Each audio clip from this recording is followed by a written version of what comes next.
Hello, welcome to my S K B channel. ಎಲ್ಲರೂ ಹೇಗಿದ್ದೀರಿ? ಪ್ರತಿಯೊಬ್ಬರು ಚೆನ್ನಾಗಿರಬೇಕು. ಇವತ್ತೊಂದು ಸ್ವೀಟ್ ಮಾಡೋಣ ಅಂತ ಬೇಸನ್ ಪೌಡರ್ ಹಲ್ವಾ ಮಾಡ್ತಾಯಿದ್ದೀನಿ. ಮನೆಯಲ್ಲೇ ಮಾಡಿದ ತುಪ್ಪ, ಅದರಿಂದ ಮಾಡ್ತಾಯಿದ್ದೀನಿ.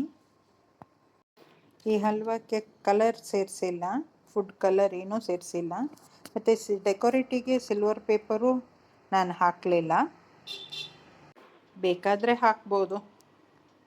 ಒಂದಕ್ಕೊಂದು ಅಂಟದ ಹಾಗೆ ಪ್ಯಾಕ್ ಮಾಡಿಟ್ಟಿದ್ದೀನಿ. ಹಲ್ವಾ ಮಾಡಲಿಕ್ಕೆ ಕಡಿಮೆ ಸಾಮಗ್ರಿಗಳು ಸಾಕು. 1 ಲೋಟ ಕಡಲೆ ಹಿಟ್ಟಿಗೆ ಮೆಲ್ಟೆಡ್ ಘೀ ಹಾಕಿದ್ದೀನಿ.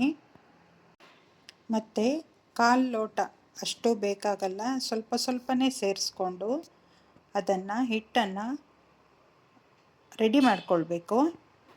ಹಿಟ್ಟು ನೀರು ಥರ ಬರಬಾರ್ದು, ರವೆ ರವೆ ಥರ ಇರಬೇಕು. ಅದು ಮುಷ್ಟಿಯಲ್ಲಿ ಹಿಡಿದ್ರೆ ಅಂಟ್ಕೊಂಡಿರಬೇಕು. ಹಿಟ್ಟು ಕಲಸಿದ್ದು ರೆಡಿಯಾಗಿದೆ. ಇವಾಗ ಅದನ್ನ ಜರಡಿ ಹಿಡ್ಕೊಳ್ಬೇಕು. ಎಲ್ಲ ಈವನ್ ಆಗಿ ಬರಬೇಕಲ್ವಾ, ಅದಕ್ಕೆ ಜರಡಿ ಹಿಡಿಬೇಕು. ಗಂಟುಗಳಿದ್ರೆ ಎಲ್ಲ ತೆಗಿಬೇಕು. 1 ಕಪ್ಪು ಕಡಲೆ ಹಿಟ್ಟಿಗೆ 3/4 ಕಪ್ಪು ಸಕ್ಕರೆ, 1/4 ಕಪ್ ನೀರು ಹಾಕಿ ಕರಗ್ಲಿಕ್ಕೆ ಇಡಬೇಕು. ಸಣ್ಣ ಉರಿಯಲ್ಲಿ ಇಟ್ಟಿದ್ದೀನಿ. ಸಕ್ಕರೆ ಸ್ವಲ್ಪ ಹೆಚ್ಚು ಕಡಿಮೆ ಹಾಕ್ಕೊಳ್ಬೋದು. ತುಪ್ಪ 1/2 ಲೋಟಕ್ಕಿಂತ ಸ್ವಲ್ಪ ಜಾಸ್ತಿ ಇಟ್ಟು ಕರಗ್ಲಿಕ್ಕೆ ಇಟ್ಟಿದ್ದೀನಿ. ತುಪ್ಪ ಕರಗ್ತಾ ಇದೆ, ಈ ಕಡೆ ಸಕ್ಕರೆನೂ ನೀರು ಕುದೀತಾ ಇದೆ. ಇವಾಗ ರವೆ ಥರ ಮಾಡಿ ಇಟ್ಕೊಂಡಿರೋ ಕಡಲೆ ಹಿಟ್ಟನ್ನು ತುಪ್ಪಕ್ಕೆ ಸೇರಿಸ್ತಾ ಇದ್ದೀನಿ. ಕಡಲೆ ಹಿಟ್ಟು ಸ್ವಲ್ಪ ಕಲರ್ ಚೇಂಜ್ ಆದಮೇಲೆ ಸ್ವಲ್ಪ ಹಾಲು ಸೇರಿಸ್ಕೊಂಡು ಮಗಚಬೇಕು. 1 ಲೋಟ ಕಡಲೆ ಹಿಟ್ಟಿಗೆ 1/4 ಲೋಟ ಹಾಲು ಸಾಕಾಗುತ್ತೆ. ಕೈ ಬಿಡದೆ ತಿರುಗಿಸ್ತಾ ಇರಬೇಕು. ಇವಾಗ ತುಪ್ಪ ಎಲ್ಲ ಬಿಟ್ಕೊಳ್ತಾ ಇದೆ. ತುಪ್ಪ ಬೇಕು ಅಂದರೆ ಸ್ವಲ್ಪ ಸೇರಿಸ್ಕೊಳ್ಬೇಕು. ಕಡಲೆ ಹಿಟ್ಟಿನ ಕಲರ್ ಚೇಂಜ್ ಆಗಿದೆ. ಇವಾಗ 1 ಎಳೆ ಪಾಕ ಬಂದಿದೆ, ಅದು ಸಕ್ಕರೆ ನೀರು. ಅದನ್ನು ಸ್ವಲ್ಪ ಸ್ವಲ್ಪನೇ ಹಿಟ್ಟಿಗೆ ಸೇರಿಸ್ಕೊಂಡು ತಿರುಗಿಸ್ಬೇಕು. ಈ ವಿಡಿಯೋ ನೋಡ್ತಿರೋರೆಲ್ಲ ಒಂದು ಲೈಕ್ ಕೊಡಿ, ಸಬ್ಸ್ಕ್ರೈಬ್ ಮಾಡ್ಕೊಳ್ಳಿ. ವಿಡಿಯೋ ಇಷ್ಟ ಆಗಿದ್ದರೆ ಶೇರ್ ಮಾಡಿ. ಮೊದಲೇ ರೆಡಿ ಮಾಡಿ ಇಟ್ಕೊಂಡಿದ್ದೀನಿ ಬಟ್ಲು, ಅದಕ್ಕೆ ಈ ಮಿಶ್ರಣವನ್ನೆಲ್ಲ ಹಾಕೋಣ.